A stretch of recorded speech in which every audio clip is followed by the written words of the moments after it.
He built an empire. It was rotting from within. Witnessed a CEO who went undercover to expose betrayal and rediscover the true meaning of his business. The Riverside branch of Fresh Bites sat like a tired relic under the sodium glow of a street lamp, its parking lot empty save for a scattering of wrappers skittering in the wind. It was 2 a.m. on a frigid March night in 2025, and Mr. Arthur Vance, CEO and founder of the regional chain, sat in his battered Toyota Corolla, staring at the faded sign. 23 locations bore his name, a dream forged from a beat-up food truck 15 years ago into a Midwest institution. But the dream was souring. Profits had stalled for months, customer reviews stung with one-star venom, and employees were vanishing faster than he could hire replacements. Regional managers fed him platitudes, "It's a blip, Arthur. We're fine." He didn't buy it. Numbers didn't lie, and neither did the knot in his gut. Something was rotting inside Fresh Bites, and he was done waiting for someone else to find it. Arthur tilted the rearview mirror, studying the stranger he'd become. The crisp-suited CEO was gone, replaced by Mike Wilson, scruffy beard, tangled hair, and a flannel shirt that smelled faintly of mothballs. He'd spent weeks letting himself unravel, crafting a disguise no one would tie to the man on the company website. Tonight, he wasn't the boss, he was a ghost slipping into his own empire to hunt the truth. The next morning, Arthur pushed through the greasy glass doors of Riverside. The air hit him like a slap, burnt oil, stale coffee, and a whiff of bleach that didn't quite mask the despair. A hostess slouched at the podium, scrolling her phone. "Manager in back," she muttered, not looking up. "Good luck." He navigated a maze of sticky tables, overturned chairs, and a trash can spilling napkins to reach a cramped office. Derek Thorne, the branch manager, sprawled in a swivel chair, his face contorted into a sneer at a stack of receipts. "Mike Wilson," Arthur said, extending a hand. "Here for the kitchen helper job." Derek didn't take it. He flicked a glance at the fake resume, 2 pages of invented dishwasher gigs at non-existent diners, then tossed it onto a pile of takeout wrappers. "You worked a fryer before?" "Yeah," Arthur eyed. His voice steady. "Good enough. Start tomorrow. $10 an hour. Don't screw it up. No background check. No references. Nothing." Arthur's stomach churned. Red flag number 1. If the hiring process was this flimsy, what else was crumbling? Day 1 was a descent into hell. The kitchen roared with chaos, shouts bounced off tiled walls, pans crashed, and the air shimmered with heat and tension. Arthur scrubbed grease from a stovetop, his hands raw from cheap soap, but his eyes were everywhere. The staff moved like automatons, their faces blank with exhaustion. Sophia Hayes, the assistant manager, darted between stations, her voice hoarse as she tried to stitch the madness together. She was young, late 20s, with dark circles under her eyes and a clipboard trembling in her hands. Derek ruled like a tyrant on a petty throne. "You call that a burger, you idiot?" he snapped at a line cook, a kid barely out of high school. The burger had come back overcooked, and Derek docked the kid's pay on the spot, muttering about wasting inventory. The cruelty was casual, almost reflexive. Arthur's jaw tightened, but he stayed silent, biding his time. Then he noticed Emily Sterling. She was a waitress, 19, thin as a reed, with blonde hair yanked into a messy bun. Her apron was a patchwork of ketchup stains and grease, but she moved with a quiet efficiency, balancing trays like a tightrope walker.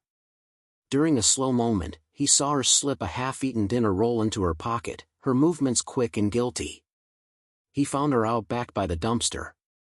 He caught her again, digging through the trash, pulling out a soggy sandwich scrap and eating it with hurried, desperate bites. Arthur stepped closer, keeping his tone soft. "Hey, what's going on?" Emily froze, the bread tumbling from her hands, her eyes widened with panic. I didn't mean, please don't tell Derek. He'll fire me." "I won't," Arthur said. "But why are you eating that?" She looked away, voice barely a whisper. "They cut the employee meals," Derek said. "It's too expensive. Shifts are short.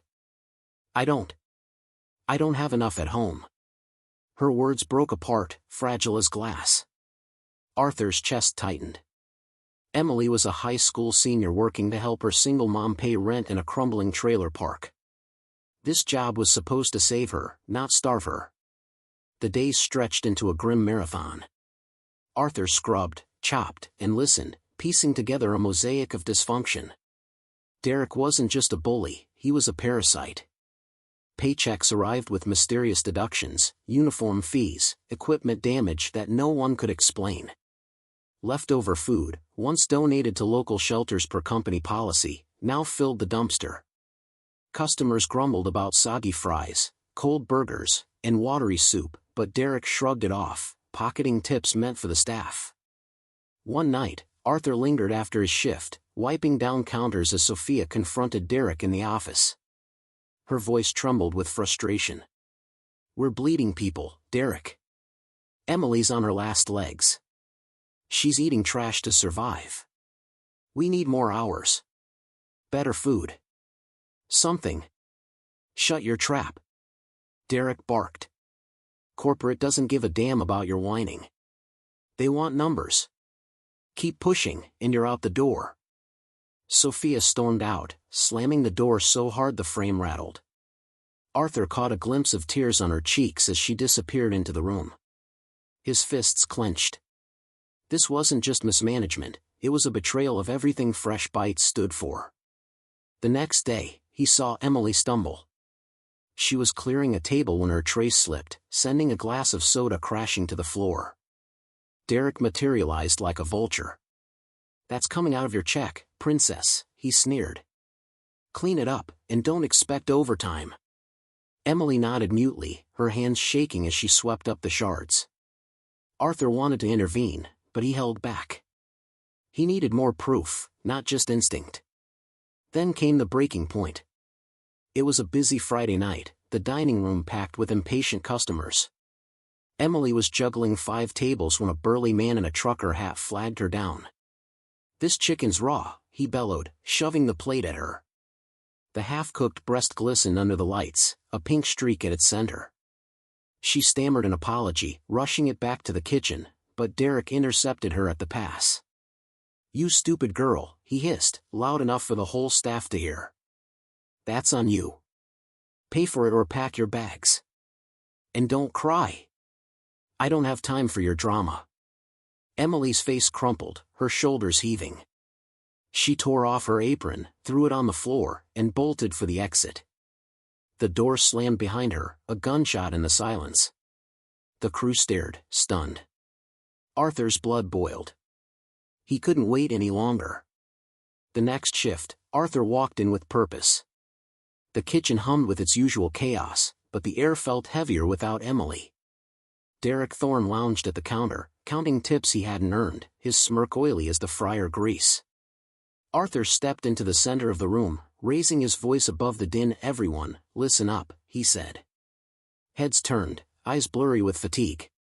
"My name isn't Mike Wilson. It's Arthur Vance. I'm the CEO of Fresh Bites."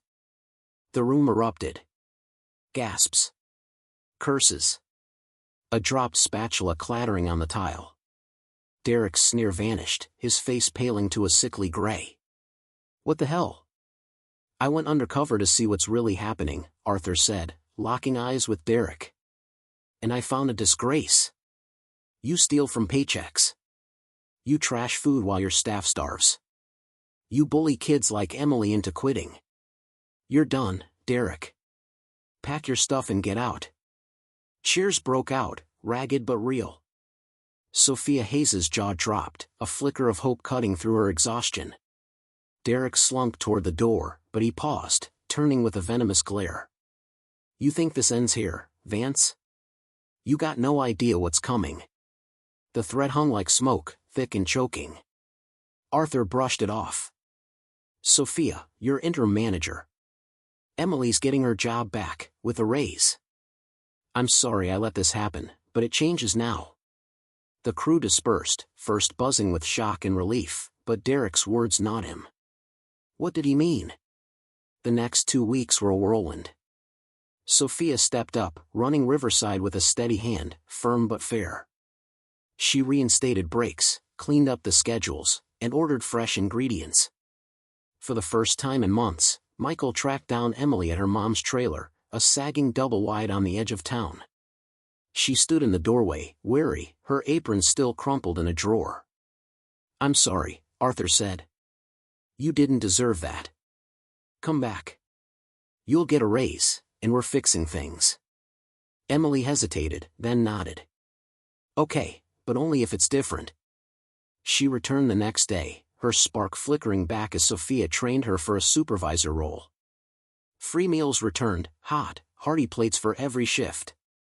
Paychecks arrived whole. And leftovers went to shelters again.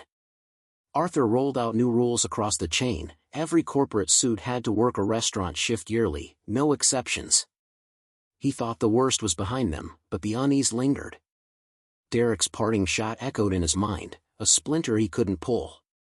Late one night, as Arthur reviewed payroll in his office, an email pinged. Anonymous. Untraceable. With 2 attachments, a grainy photo of him undercover, talking to Emily by the dumpster, and another of Sophia slipping cash from the register into her pocket. The message: "I know your secrets. $50,000 or these hit the press." Arthur's heart thudded. Derek. He'd been watching, waiting. If those photos leaked, it would look like Arthur spied on his staff, and Sophia was a thief. A lie, but a damning one. Fresh bites would drown in the scandal. He called Sophia in, showing her the images. "I didn't take anything," she cried, voice breaking. "He must have planted it." "I'd never." "I believe you," Arthur said. "But we need to stop him, now." Arthur hired a private investigator, a grizzled ex-cop named Ray Clark, who smelled like cigarettes and coffee. Ray dug fast, uncovering a trail of dirt. Derek had siphoned thousands from Riverside over months, funneling it into an offshore account. The blackmail was his last play, a desperate cash grab before disappearing. Armed with bank records and a plan, Arthur tracked Derek to a seedy motel on the outskirts of town, neon flickering over peeling paint. He knocked, and Derek opened the door, smirking. "Come to beg?" "Game's up," Arthur said, tossing the records at him. "You're not getting a dime." Derek leaned against the frame, unfazed. "One call and your little empire is ash. Those pics will ruin you." Arthur stepped closer, voice low and hard. "Try it. My lawyers are ready to bury you. The staff will testify. Emily. Sophia. All of them. You've got nothing." Derek's smirk faltered, his bravado cracking like cheap glass. He muttered a curse, grabbed a duffel, and slunk into the night. Arthur watched him go, tension draining from his shoulders. The photos never surfaced. 6 months later, Riverside was unrecognizable. Sophia Hayes ran it like a pro, her leadership turning the branch into a beacon for the chain. The dining room buzzed with happy customers, the kitchen hummed with purpose, and the staff laughed like a family. Emily Sterling thrived as a supervisor, her college fund secured by Arthur's promise, a scholarship he'd set up in her name. She'd enrolled at the local community college, studying business, her eyes bright with a future she'd once thought impossible. Arthur Vance stood in the dining room one evening, watching it all unfold. Emily chatted with a regular, her smile genuine.